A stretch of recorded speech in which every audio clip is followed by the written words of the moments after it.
Nah, setelah diganggu itu berhasil apa enggak Mas? Nah, Celeng-celeng sama gajah tadi. Nah, mengganggu pertapaannya si Raden Sugondo tadi. Akhirnya si Sugondo melepaskan panah untuk mengusir si celeng dan si gajah-gajah tadi. Nah, akhirnya pada saat ada terjadi keanehan pada saat itu Mas Bayu. Apa anehnya? Setelah hilangnya si celeng dan si gajah tadi, pohon-pohon yang ada di sekitaran Raden Sugondo tadi seperti bersujud Mas Bayu. Kenapa itu Mas Sugondo? Bersujud kepada si Raden Sugondo itu tadi. Dan setelah itu datanglah begawan, perempuan begawan Rukmawati, seorang perempuan tadi bernama Begawan Rukmawati. Nah,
Wilujeng Rayu pemirsa, jumpa lagi bersama saya Ari Bayu dalam acara Obrolan Budaya Nusantara.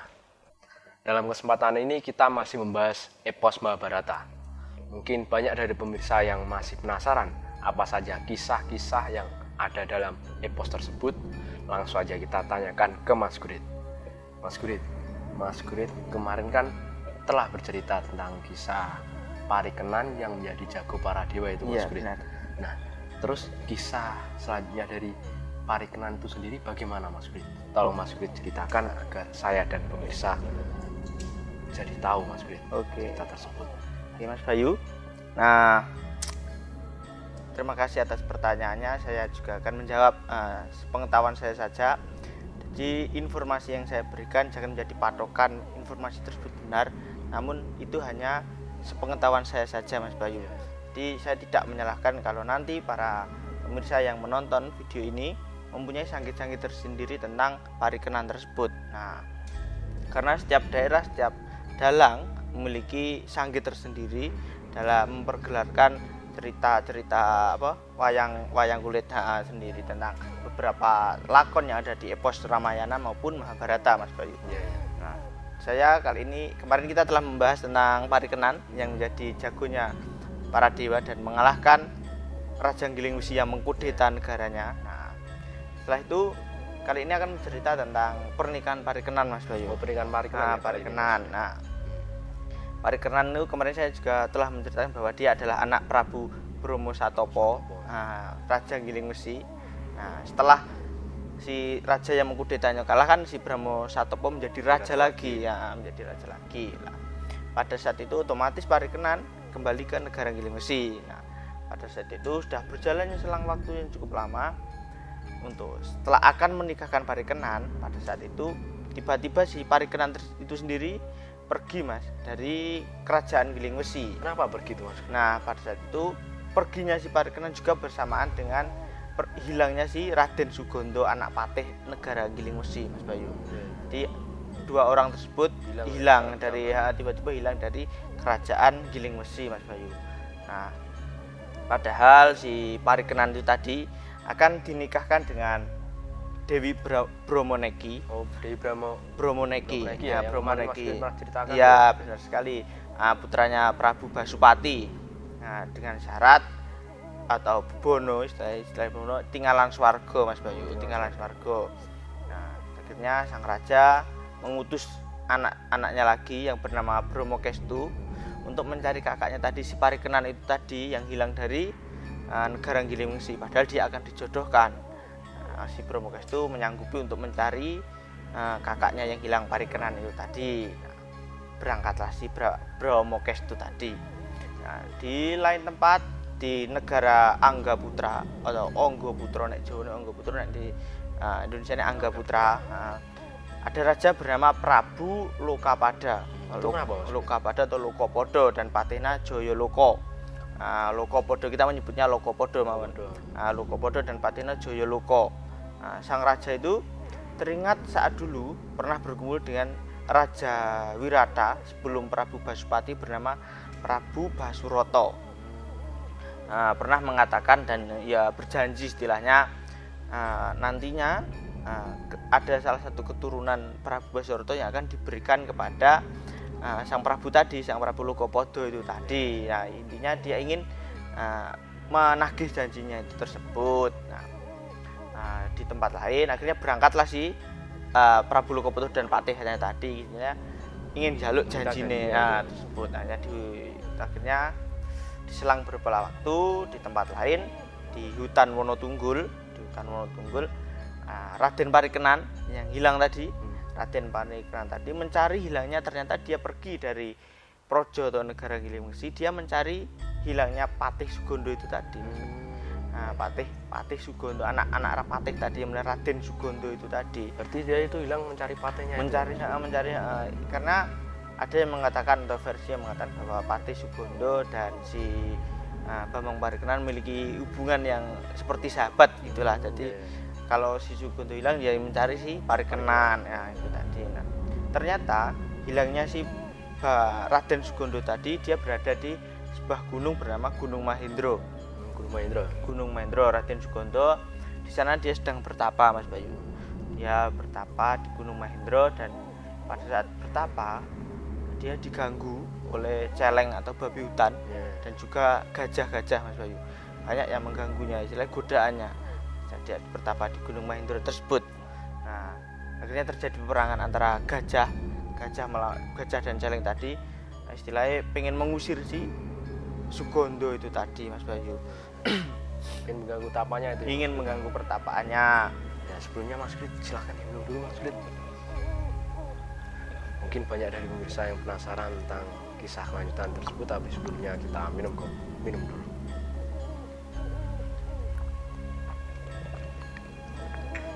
Ya, setelah diganggu itu berhasil apa enggak, Mas? Celeng-celeng sama gajah tadi. Nah, mengganggu pertapaannya si Raden Sugondo tadi. Akhirnya si Sugondo melepaskan panah untuk mengusir si celeng dan si gajah-gajah tadi. Nah, akhirnya pada saat ada terjadi keanehan pada saat itu, Mas Bayu. Anehnya apa? Setelah hilangnya si celeng dan si gajah tadi, pohon-pohon yang ada di sekitaran Raden Sugondo tadi seperti bersujud, Mas Bayu. Kenapa itu, Mas Bayu? Bersujud kepada si Raden Sugondo itu tadi. Dan setelah itu datanglah perempuan Begawan Rukmawati, seorang pertapa perempuan tadi bernama Begawan Rukmawati. Nah, di situ si Sugondo menyembah kepada Rukmawati. Nah, karena ya istilahnya sudah mengetahui ketenaran si Rukmawati itu tadi, menghormati si Rukmawati tadi. Ya, Begawan Rukmawati mengatakan bahwa itu adalah pohon-pohon yang berwujud tadi adalah pertanda bahwa nantinya Raden Sugondo itu bisa menurunkan terah raja, bisa menurunkan keturunan raja. Nantinya dia akan memiliki keturunan yang bisa menjadi raja. Benar sekali. Nah, lalu setelah itu Rukmawati pergi ya, dan ternyata diutus pulang untuk kembali ke negara Wirata tadi, agar segera pulang. Tengah perjalanan menuju pulang, dia bertemu dengan Bambang Parikenan yang mencarinya tadi.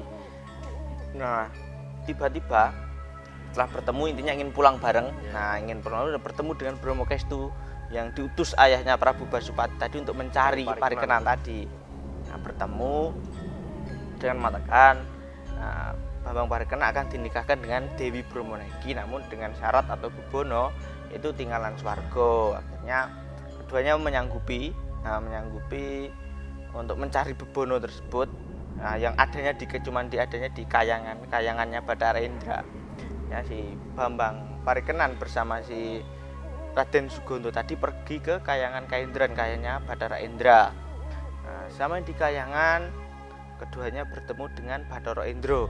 terus tuh yang mempunyai saat itu si Parikenan mengungkapkan maksudnya datang ke Kahyangan Kaendran, yaitu ingin meminta tinggalan swarga atau meminjam tinggalan swarga tersebut sebagai syarat untuk menikah dengan Dewi Bromoneki.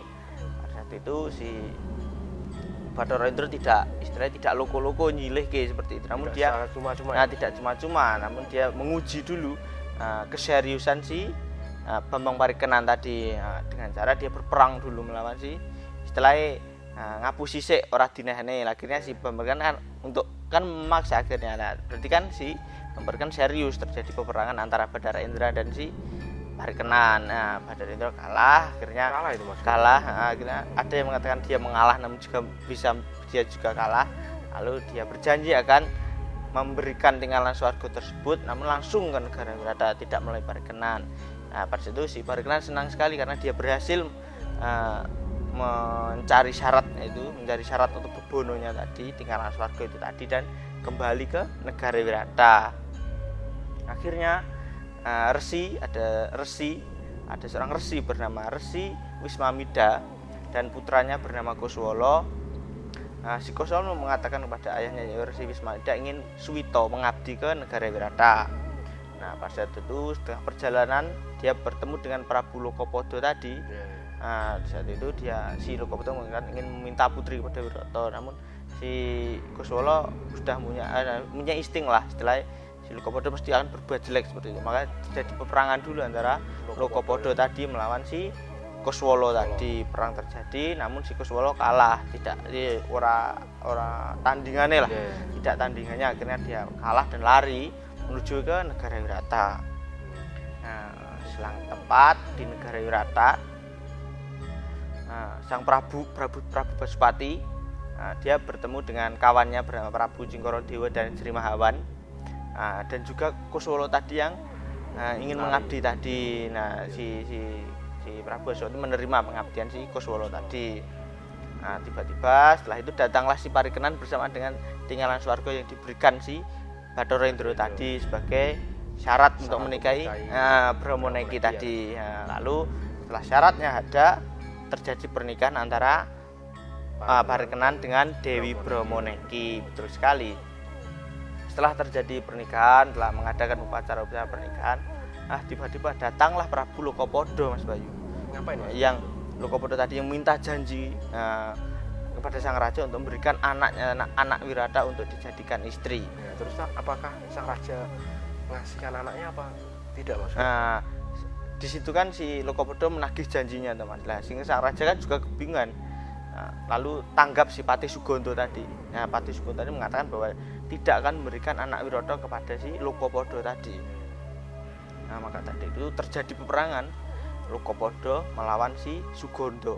Perang terjadi di antara mereka berdua. Lalu ternyata si yang kalah adalah si Lokopodo, dan si Sugonto menang melawan tadi. Si Lokopodo kalah, mengaku teluk lah, istilah menyerah kepada mau teluk, rela menjadi bawahan negara Wirata. Itu juga memberikan putri boyongan, Mas Batu, bernama Wastu, bernama Dewi Wastu. Diberikan kepada Basupati. Diberikan kepada Basupati. Si Basupati menerima dengan senang. Lalu si Sugonto akhirnya menerima hadiah dari Prabu Basupati, seorang wanita bernama Niken Raketan. Benar sekali, Mas Bayu. Akhirnya si Sugonto tadi diberi hadiah, yaitu seorang putri bernama Dewi Raketan. Nah, yang akhirnya cerita ini lahirnya pernikahan Parikenan tersebut memiliki beberapa perjalanan ya, Mas Bayu, yang bisa kita ambil kan, dari mencari sahabatnya dan juga mencari tinggalan swarga milik Bathara Indra tadi, juga diuji dulu oleh si Bathara Indra juga. Jadi pernikahan si Parikenan tadi juga memiliki beberapa konflik, yaitu juga Lokopodo tadi juga salah satu konfliknya dari negara Anggaputra tadi, yang meminta janjinya Prabu Basuroto, ayahnya Basupati, yang nantinya memberikan putri kepadanya. Namun pada saat itu tidak diizinkan karena tidak mengetahui, ada versi yang mengetahui bahwa si Basupati tidak mengetahui ada perjanjian antara Basuroto dan si Prabu Lokopodo itu tadi. Maka Sugondo berani mengatakan bahwa tidak akan memberikan Putri Woroto kepada Lokopodo. Itu tadi Mas Bayu. Untuk kali ini ceritanya seperti itu. Ya, terima kasih ya Mas Grit. Nanti Mas Grit bisa cerita lagi ya Mas Grit. Siap Kisah-kisah yang masih banyak lagi ya Mas Grit. Masih banyak lagi Mas Bayu. Nah, oke, itu dari pemirsa cerita dari Mas Grit tentang kisah pernikahan Parikenan ya Mas. Parikenan dengan Dewi Bromonegi. Nah, ternyata pernikahan tersebut tidak mudah, maksudnya banyak sekali rintangan Iya, yang harus dijalani Parikenan. Contohnya dia mencari Bono. Itu atau syaratnya yaitu tinggalan swarga ya Mas. Tinggalan swarga milik Bathara Indra. Syarat tersebut bisa dimenuhi oleh Parikenan dan akhirnya mereka Parikenan dan Dewi Bromonegi akhirnya menikah dan Sugondo diberikan hadiah niken raketan ya maksudnya. Iya, benar sekali. Nah, tadi pemirsa, semoga bisa bermanfaat untuk kalian semuanya.